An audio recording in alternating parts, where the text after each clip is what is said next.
Recording. Okay, yeah, kind of hopefully a quick response to Nick, the Modern Mystic.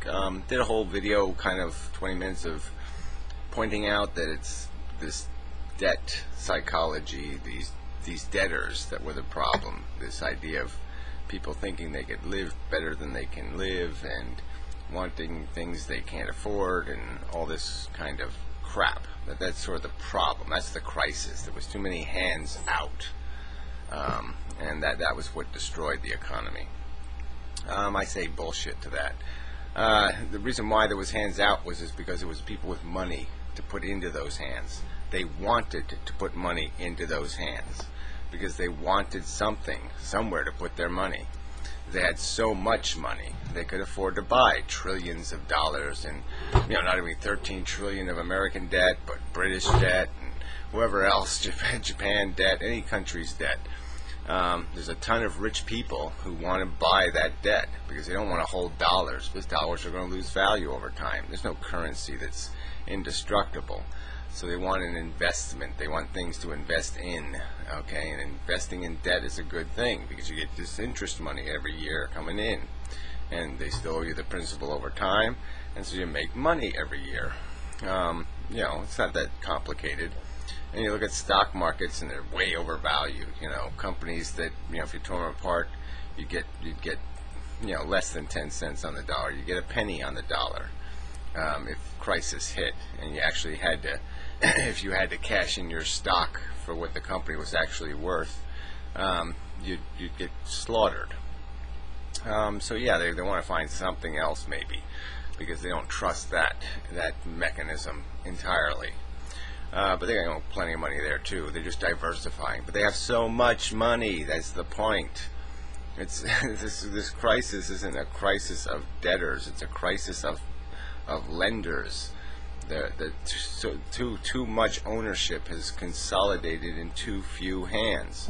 So Nick, explain to me what the rich would do with their money. All right, I've asked other people this question. I don't get any answer. What would the rich have done with their money if they didn't lend it to consumers and didn't finance consumption with it? What would they have done with it? And the answer is they would have inflated the price of some other commodity. All right, if it wasn't the housing industry through consumers, it would have been property values, because they would have bought all the property. They would have bought land, or they would have bought stock in companies, and they would have inflated their value. There would be some inflation somewhere created by their ownership tickets, by their dollars that they would have to convert into investments, because they're not going to want to hold dollars. They're not going to keep a pile of dollars in the bank.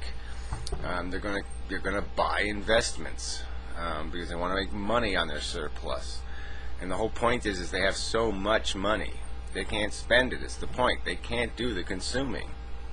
And of course, if they could, we wouldn't want them to anyway.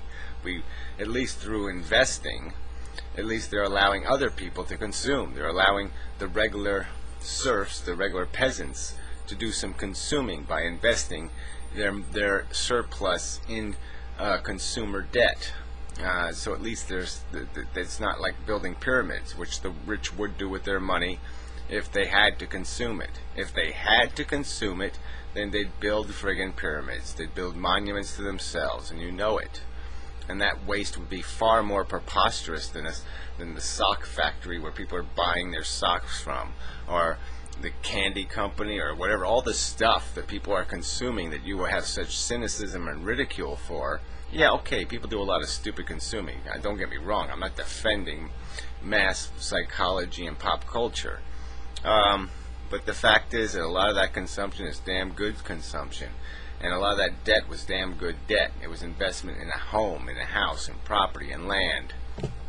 And yet it all got out of control, not for any other reason than there was this demand of interest, this demand of a return on investment, that money should make money and not have to do any work.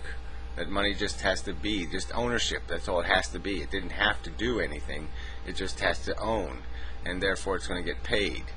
And that profit, that money had to come out of something, and all that money kept coming. And it kept coming at a rate faster than the worker rate. The worker was paying higher taxes than the investment capital. Okay, that's the system we created. And these deficits were created because we lowered taxes on the richest people in the world, and that's the truth of it. Taxes on the rich have gone down in the last 3 decades. So all this consumer debt, all this bubble in debt was largely created because of the deficits created because of the income taxpayers, because the rich weren't paying their bills. And so that's how all this inflation got started. Telephone, but it's a good time to end. So just explain where the rich would have invested their money if they didn't invest it in consumer debt. Explain that. And explain how that wouldn't have the same negative consequence on the economy.